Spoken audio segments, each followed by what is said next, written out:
자, 지난 2교시까지는 찻동의 이제 공간이 어떻게 개선이 되었고, 그 다음에 거기에 있는 구성원들이 어떻게 활동하고 있었는지에 대해서 알아봤습니다. 지금 이제 3교시부터는 조금 이제 그 구성원들이 실제로 어떤 활동을 어디서 어떻게 하는지에 대해서 한번 좀 사례를 보고, 그 다음에 또 역할 분담이 어떻게 되어 있는지 한번 보도록 하겠습니다. 위기가구 지원 사례를 좀 갖고 와봤습니다. 제가 이제 최근에 동해에 있을 때 화재가 동해에서 발생한 적이 있었는데요. 어르신 가구였는데 이제 가스불을 켜놓고 주무시다가 불이 나가지고 이제 집이 많이 화재로 인해서 이제 전소가 되었는데 다행히 어르신은 크게 다치지는 않으셨어요.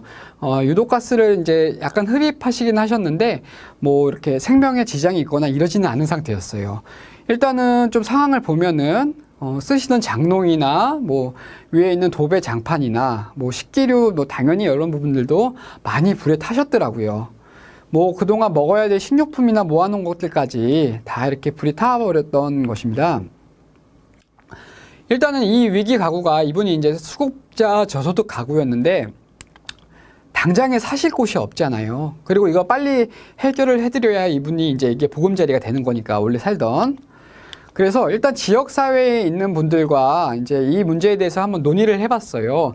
지금 이때 모였던 곳은 이제 의료 단체들이 모인 이런 연합회 같은 곳이 있었어요. 같이 다 의사 선생님들이시고 뭐 관련된 관계자분들이라 일단은 이분이 이제 치료를 받을 수 있게끔 일단 모여가지고 이제 처리를 했는데요.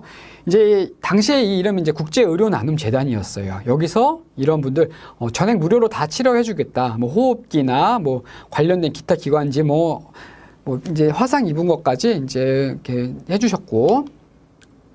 이제 솔루션 통합 사례 회의를 거쳐가지고 이제 저희 동사무소에는 복지관 여러 개가 있어요. 한 4개, 5개 정도가 있게 되는데 각 복지개발로 담당들이 다 모여가지고 이분들에게 어떠한 서비스가 좀 필요로 할지 마령 뭐 이제 장애인 복지관에서는 뭐 어떤 걸 해줄 수 있고 노인 복지관에 어떤 걸 해줄 수 있고 주민센터에서는 어떤 걸 할 수 있을지 이제 수차례 사례 회의를 통해 가지고 각 그 장점들을 모아가지고 이렇게 하게 됐어요. 이거는 이제 행복한 방 만들기 사업이라고 해서 이제 대림산업에서 이제 도배장판 이제 건설사가 이제 또 상주에 있어가지고 거기에다가 좀 요청을 해서 이 집에 대해 도배장판도 바꿔드리고요.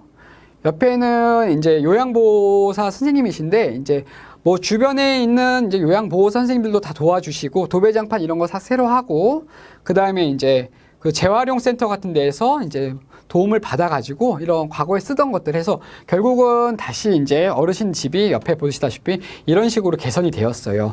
만약에 혼자 하라고 했다 그러면은 하기 어려웠을 거예요 같아요. 근데 찻동 사업이 이제 아까도 말씀드렸다시피 동단위 사례관리 사업도 있을 것이고 위기 가구 발굴도 있고 자원도 있지만 이러한 자원들이 모여가지고 이러한 사업들, 이러한 변화들이 다 가능했던 것이에요. 만약에 이제 찻동 이전에라고 했었으면은 우리가 사실 이 집에 해줄 수 있는 게 많지 않아요. 뭐 해준다고 하면은 긴급복지 지원 같은 서비스를 통해 가지고 현금 지급하고 장소 마련해 주는 것 정도가 다일 텐데 이제 찻동 사업이 시작하게 되면서 주민 지역을 공동체화하고 같이 모아가지고 협업할 수 있는 시스템을 갖춰놓기 때문에 순식간에 이런 모임들, 이런 자원들이 발굴될 수 있었던 거예요. 그러니까 이 어르신은 얼마 지나지 않아 금방 회복할 수 있었고 다시 뭐 서비스를 받을 수 있고 앞에 뭐 소화기도 갖다 놓을 수 있게 되었고 위기에서 금방 해소가 될 수 있었고요. 뿐만 아니라 당장에 이제 생필품 먹고 사실 그런 것도 없기 때문에 이제 밑반찬 지원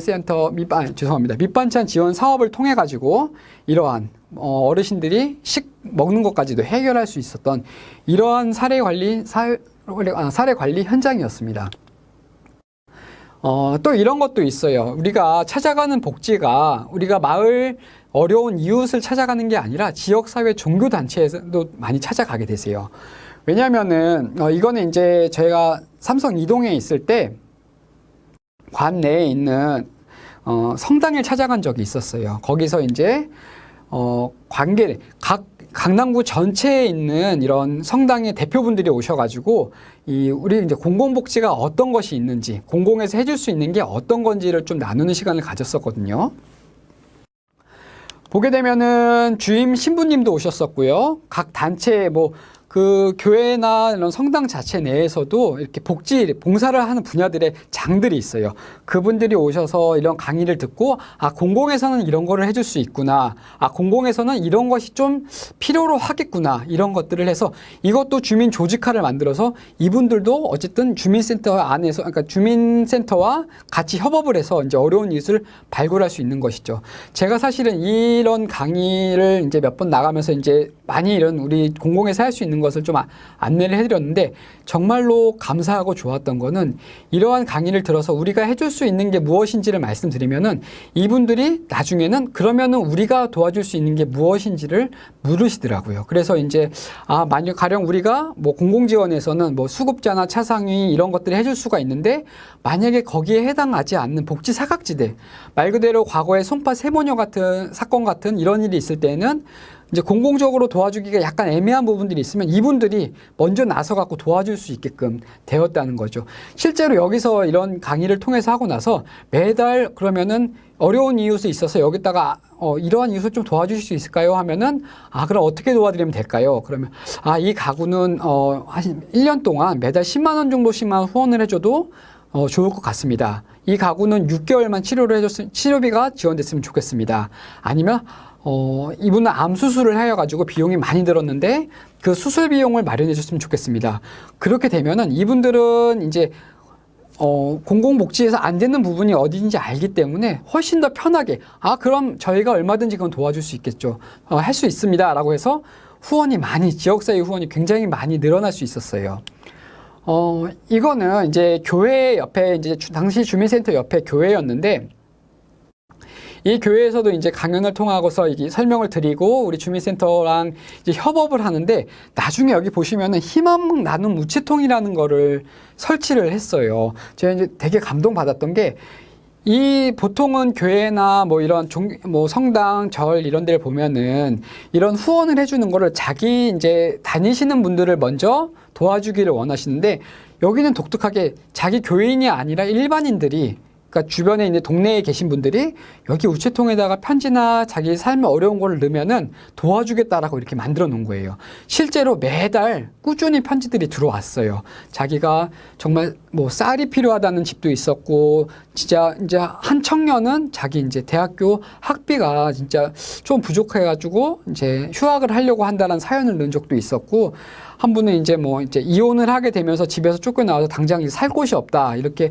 편지도 넣었던 적이 있는데, 이러한 편지를 넣게 되면은 여기 목사님이 그 편지를 먼저 보시고 저희랑 같이 이제 얘기를 나눠가지고 이 가정은 어떻게 하면 좋을까요? 그러면은 저는 그럼 우리 공공 분야에서는 이 집에 먼저 찾아가 본 다음에 필요한 것들 들어봐서 여기까지는 해줄 수 있습니다. 근데 좀 이런 부분들은 저희가 도와드리기가 좀 애매한 부분들이 있으니까 좀 도와줄 수 있으세요? 하면은 굉장히 편하게 그러면 알겠다. 저희가 이 부분은 이렇게 해결하겠다. 이 부분은 이렇게 해소하겠다. 이런 식으로 많이 도와줬는데, 제가 여기서 정말 이 교회와 이제 좀 이렇게 지역사회 조직을 하면서 나눠서 좋았던 것이, 이 담임 목사님의 비전이 너무나도 와닿았던 게 있어요. 이분이 이제 우리가 성금을 이렇게 많이 모으고 이렇게 주변 지역사회에서 후원을 교회에다가 많이 해줬지만 이 돈은 우리가 가져갈 게 아니다라고 하시면서 큰 빌라 건물을 하나를 사가지고 여기서 사실 수 있게끔, 어려운 이웃들이나 힘든 이웃이 오면은 일단은 임시적으로 여기서 살 수 있게끔 해주시겠다는 거예요.